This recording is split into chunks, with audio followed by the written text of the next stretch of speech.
여러분, 이란 하면 머릿속에 뭐가 제일 먼저 떠오르세요? 아마 뉴스에서 자주 보던 몇몇 단어들이 아닐까 싶은데요. 근데 사실 그 이미지 너머에는 우리가 잘 몰랐던 훨씬 더 깊고 복잡한 이야기가 숨어 있거든요. 오늘 그 베일 뒤에 가려진 진짜 이란의 모습을 한번 들여다보겠습니다. 그렇죠. 아마 TV를 켜거나 뉴스를 보면 가장 먼저 접하게 되는 단어 중 하나가 바로 이 핵 프로그램일 겁니다. 국제 뉴스에서 정말 빠지지 않고 등장하는 단골 소재죠. 그리고 핵 프로그램 이야기만 나오면 꼭 그림자처럼 따라붙는 게 있잖아요. 바로 이 국제 제재. 이란의 경제나 또 그 안에서 살아가는 사람들 얘기를 할 때 절대 빼놓을 수 없는 부분입니다. 그리고 좀 더 들어가면 이 복잡하게 얽히고 설킨 중동의 지정학적 구도 속에서 이란이 맡고 있는 역할, 저항의 축이라는 표현도 아마 들어보셨을 거예요. 자, 그런데 말이죠. 우리가 이렇게 익숙하게 들어온 헤드라인들, 그 너머에는 과연 어떤 모습이 있을까요? 지금부터 우리가 어쩌면 전혀 몰랐을 진짜 이란 속으로 한번 들어가 보시죠. 우선 이란에 대한 가장 큰 오해 중 하나부터 풀어볼게요. 바로 이란이라는 땅에 대한 이야기인데요. 이란이 그저 끝도 없는 사막으로만 이루어진 나라다? 전혀 그렇지 않습니다. 이란의 국토 면적이요, 약 164만 제곱킬로미터나 돼요.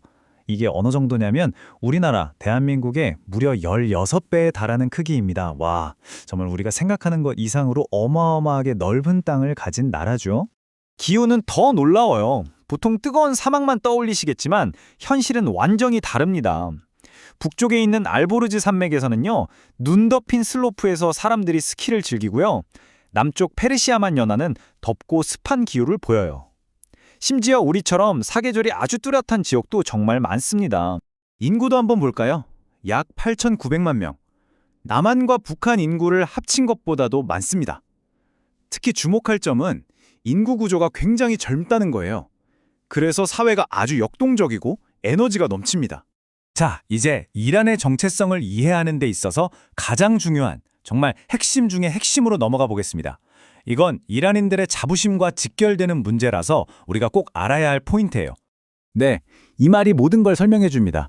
이란 사람들은 자신들의 고유한 역사와 유산에 대해 엄청난 자부심을 가지고 있어요. 주변 아랍 국가들과는 우리는 다르다, 이런 뚜렷한 정체성을 가지고 있는 거죠.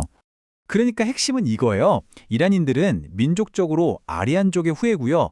언어도 아랍어가 아니라 파르시라고 불리는 페르시아어를 씁니다.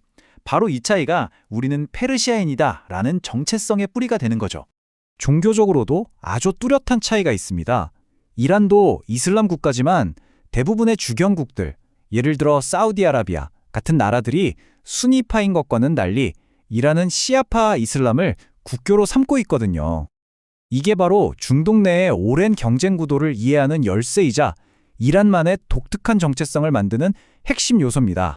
좋습니다. 그럼 이제 좀 더 안으로 들어가 볼까요?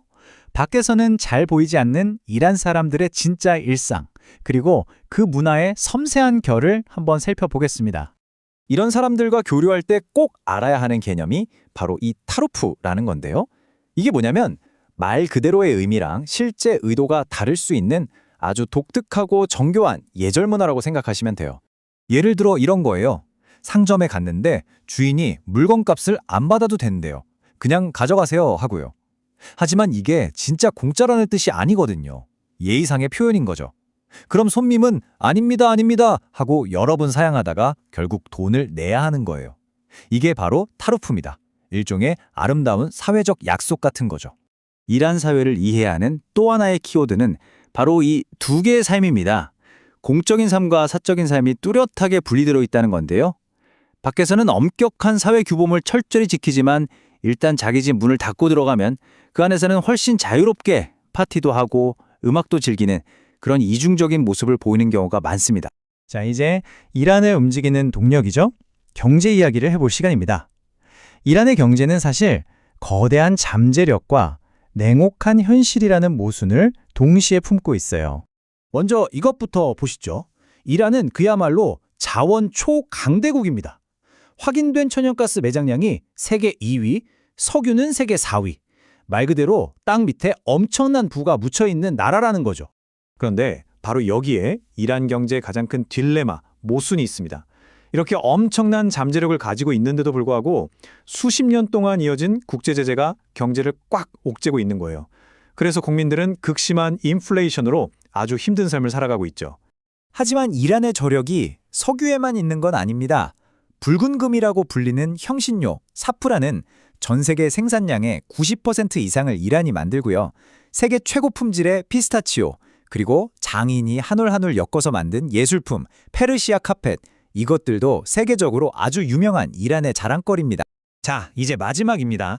이란이라는 나라를 통치하는 아주 독특하고 복잡한 정치 구조, 그 실체를 한번 파헤쳐 보겠습니다. 과연 진짜 권력은 누가 쥐고 있을까요? 이란의 정치 체제는 한마디로 신정정치와 공화정의 기묘한 동거라고 할 수 있어요.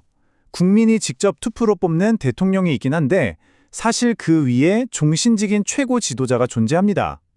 군대, 사법부, 언론 같은 국가의 핵심 권력은 전부 이 최고 지도자가 쥐고 있어서 사실상 모든 최종 결정권은 그에게 있다고 봐야 합니다.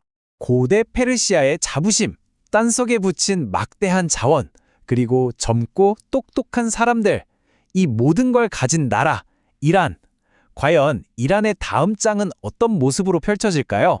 여러분도 한번 생각해 보시면 좋겠습니다. 오늘 이야기는 여기서 마치겠습니다.